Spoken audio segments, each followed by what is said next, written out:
সোমবারের স্পোর্টস্কোপে আপনাদের সবাইকে স্বাগত। আজকে যে বিষয়টির দিকে নজর রাখবো সেটি হচ্ছে আইপিএল এর মাঝখানে অষ্টম স্থানপ্রাপ্ত সানরাইজার্স হায়দ্রাবাদের খেলোয়াড়রা হঠাৎ দেশ ছেড়ে চলে গেলেন কেন?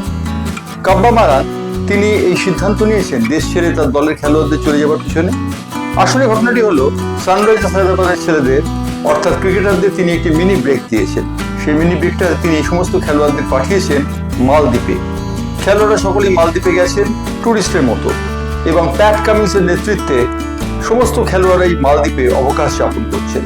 কাব্বা মারানের এই সিদ্ধান্ত রীতিমতো সমালোচিত হচ্ছে, তার কারণ সানরাইজার্স হায়দ্রাবাদ এবারে আইপিএলে অষ্টম স্থান পেয়েছে। 9টি ম্যাচ খেলার পর তারা অষ্টম স্থানে রয়েছে, অর্থাৎ তাদের প্লে অফ খেলার সম্ভাবনা অত্যন্ত ক্ষীণ। তাদের মাঝখানে 7 দিনের ব্রেক রয়েছে এবং 7 দিনের ব্রেকে এই যে তাদের মালদ্বীপে পাঠানো হয়েছে এটা নিয়ে রীতিমতো কটাক্ষের শিকার হচ্ছেন কাব্বা মারান। উল্লেখযোগ্য দয়ানিধি মারানের মেয়ে সানরাইজার্স হায়দ্রাবাদের মালিক এবং সেই কাব্বা মারান এই মুহূর্তে সমালোচনার শিকার হচ্ছে। দ্বিতীয় খবরটি আইপিএল নিয়ে মানে লখনৌ সুপার জায়ান্টসের অধিনায়ক এবারের আইপিএল এর সব থেকে বেশি টাকা পাওয়া খেলোয়াড় ঋষভ পন্থ সম্পর্কিত। ঋষভ পন্থ মুম্বাই ইন্ডিয়ান্সের বিরুদ্ধে 54 রানে হার মেরেছেন, সে কথা সবাই আমরা জানি। মুম্বাই ইন্ডিয়ান্স পরপর জিতে আইপিএল এর শীর্ষ তালিকায় পৌঁছে গেছে, কিন্তু আমরা জানি কি যে ঋষভ পন্থ 24 লক্ষ টাকা ফাইন দেবার জন্য তার উপর নির্দিষ্ট হয়েছে, অর্থাৎ তিনি জরিমানা দেবেন 24 লক্ষ টাকা।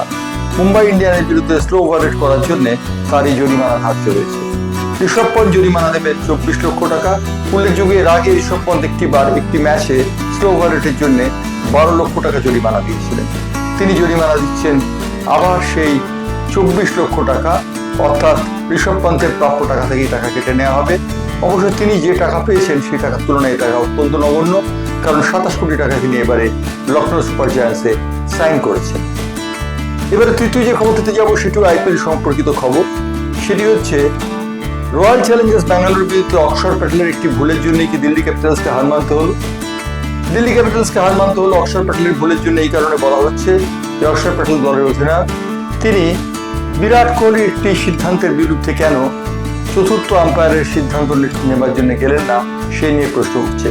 ঘটনাটি হচ্ছে যখন 3টি উইকেট পড়ে গেছে আরসিবির, অর্থাৎ দিল্লি ক্যাপিটালসের বিরুদ্ধে 3 উইকেটে যখন প্রায় বিপর্যস্ত আরসিবি, সেই সময় বিরাট কোহলি একটি সিঙ্গেল রান নেবার জন্য ডাকবেন সহ খেলোয়াড়কে।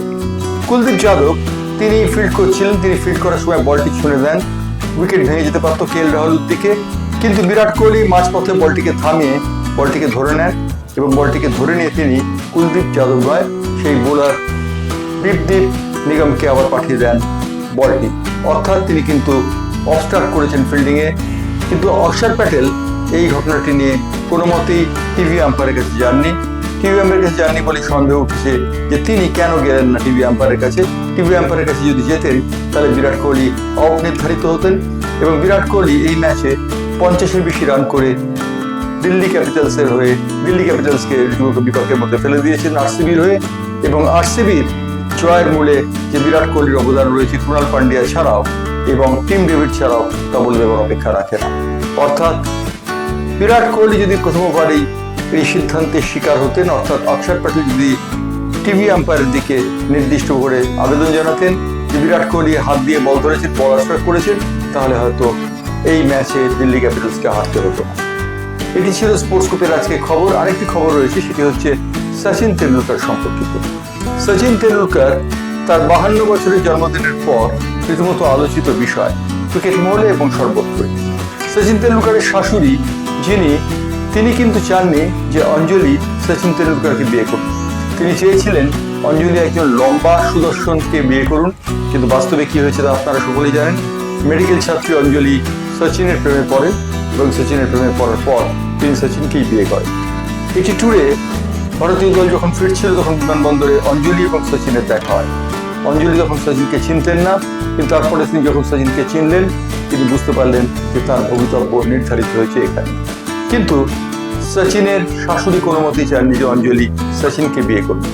তিনি চেয়েছিলেন দীর্ঘাকৃত কোনো কাউকে বিয়ে করতে। তিনি ইংল্যান্ডের প্রবাসী, ইসাবেলা তার নাম, তিনি ইংল্যান্ডের বাসিন্দা এবং অঞ্জলির মা। তিনি কিন্তু রীতিমতো সচিন তেন্ডুলকারকে অপছন্দ করেছিলেন প্রথম দর্শনে। পরবর্তী পর্বে সচিনের প্রতিভা দেখে তিনি অবশ্যই চমকিত হন। এই ছিল আজকে স্পোর্টস স্কোপের খবর। স্পোর্টস স্কোপের খবর নিয়ে আবার আসবো আগামী মঙ্গলবার।